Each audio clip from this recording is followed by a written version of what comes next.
ইফতার সামনে রেখে 33 বার এই দোয়াটি পড়ে আল্লাহ তাআলার কাছে আপনি যা চাইবেন আল্লাহ তাআলা তাই আপনার জন্য দিয়ে দিবে, তাই আল্লাহ তাআলা কবুল করে নিবে।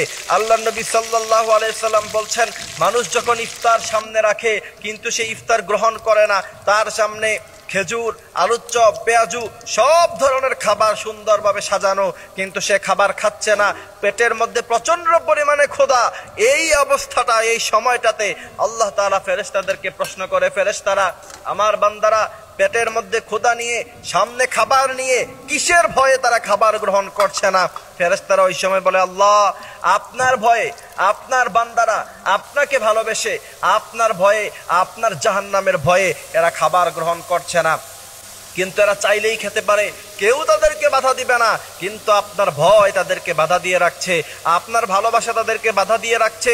এই মুহূর্তটায় আল্লাহ তাআলা ফেরেশতাদেরকে প্রশ্ন করে, আমার বান্দারা আমার কাছে কি চায়? তারা যা চাইবে আমি আল্লাহ সুবহানাহু ওয়া তাআলা তাদেরকে তা দিয়েই ভরপুর করে দিব। সুবহানাল্লাহি ওয়া বিহামদিহি সুবহানাল্লাহিল আযীম। কত সুন্দর কথা, কত চমৎকার কথা। আল্লাহর হাবিব বলছেন, এই সময় দোয়া করলে সাথে সাথে আল্লাহ তাআলা দোয়া কবুল করে নেয়। বাইনাল আযান ওয়াল ইকামা, এই মধ্যখানে আযান এবং ইকামতের মধ্যখানে দোয়া করলে দোয়া কবুল হয়। তারপরে খতিব সাহেবের খুতবার মাঝখানে যেই সময়টা বসে, ওই সময়টা বসলে দোয়া করলে দোয়া কবুল হয়। কিন্তু ইফতার সামনে রেখে এটা হচ্ছে অত্যন্ত গুরুত্বপূর্ণ সময়। আল্লাহ তাআলা তখন দোয়া কবুল করার জন্য বসে থাকে, কারণ বিষয়টা খুবই আপনার গুরুত্বপূর্ণ বিষয়। যা আপনার পেটে ক্ষুধা, সামনে খাবার, তাও খাচ্ছেন না, কার ভয়ে? অদৃশ্য এক সত্তার ভয়ে আপনি ভয় পাচ্ছেন, তার ভালোবাসায় আপনি খাবার খাচ্ছেন না। আল্লাহ তাআলা এই সময় দোয়া কবুল করে। কিন্তু এই সময় আল্লাহর হাবিব সাল্লাল্লাহু আলাইহি সাল্লাম বলছেন, ইফতার সামনে রাখা, ইফতারের টাইম হওয়ার আগ পর্যন্ত তুমি পড়বা, ইয়া ওয়াসিআল ফাদলি ইগফিরলি, ইয়া ওয়াসিআল ফাদলি ইগফিরলি। এই দোয়াটা কমসে কম আপনারা 33 বার পড়বেন। এরপরে আপনারা হেলায় দোলায় সময় না কাটিয়ে, দুষ্টামি না করে, গল্প গুজব আড্ডাবাজি না করে ওই সময় আল্লাহ তাআলার কাছে দোয়া করবেন, আল্লাহ আপনি আমারে মাফ করে দেন, আপনি আমাকে সম্মান দেন, আপনি আমাকে রিজিক দেন, আপনি আমাকে সমৃদ্ধ করে দেন, আপনি আমাকে ধন সম্পদের মালিক বানায়া দেন। আল্লাহ তাআলা অবশ্যই আপনার দোয়াটা কবুল আর মঞ্জুর করে নিবে, কারণ আল্লাহর হাবিব বলছেন ওই সময় দোয়া কবুল হয়। এই জন্য ওই সময় আমরা আল্লাহ তাআলার শিখানো দোয়াগুলি পড়বো। রব্বানা যালামনা আনফুসানা ওয়া ইল্লাম তাগফির লানা ওয়া তারহামনা লানাকুনান্না মিনাল খাসিরিন। আমরা আল্লাহর কাছে বলবো, ইয়া রাজ্জাক, হে আপনি রিজিকের মালিক, আপনি আমাকে রিজিক দেন, আপনি আমাকে ধনী বানান। এই সমস্ত দোয়াগুলি আমরা আল্লাহ তাআলার কাছে করব।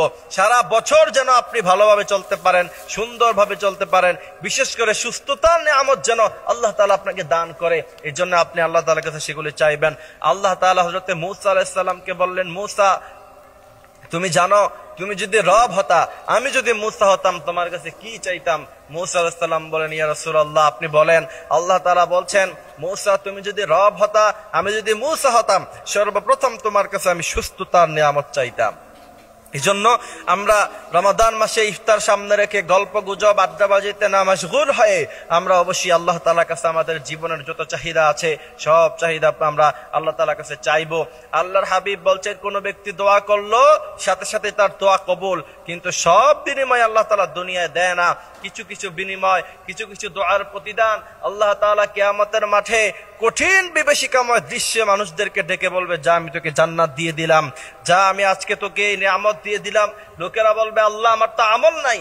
আল্লাহ তাআলা বলবে, ওই যে ইফতার সামনে রেখে দোয়া করেছিলা, ভেবেছিলা দুনিয়ায় অনেক ধনী হবে, কিন্তু সেটা আমি আল্লাহ দেই নাই, তার বিনিময়ে আজকে তোমাকে আমি জান্নাত দিয়ে দিলাম। তার মানে বনি আদমের এমন কোন দোয়া নাই যে দোয়া আল্লাহ কবুল করে না। আল্লাহ তাআলা আমাদেরকে বেশি বেশি আমল করার তৌফিক দিক। আমিন।